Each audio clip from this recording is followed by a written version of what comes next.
Memperingati Hari Buruh, ribuan buruh yang tergabung dalam Kasbi dan SBSI Sumsel melakukan orasi dengan menuntut menghapuskan sistem outsourcing dan kontrak kerja, cabut PP nomor 78 tahun 2018, cabut Kepres nomor 20 tahun 2018.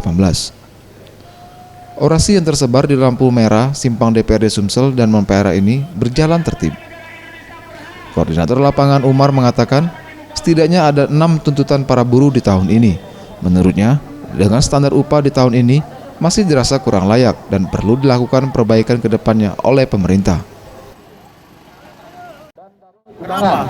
Nah, ini kalau outsourcing dan sistem kontrak bagi kami SBSI itu adalah perbudakan bagi kaum buruh, seperti itu. Segera tuntaskan kasus-kasus buruh di pengawasan Disnaker. Setelah kami selama ini sering berkasus di Dinas Tenaga Kerja, khususnya di provinsi atau di Disnaker kota, agak lamban. Penanganan buruh yang ada di Kota Palembang, khususnya Kota Palembang atau Sumatera Selatan, itu sangat lamban sekali.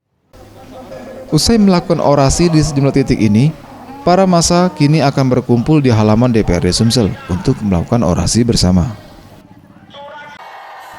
Tim Liputan Sriwijaya TV.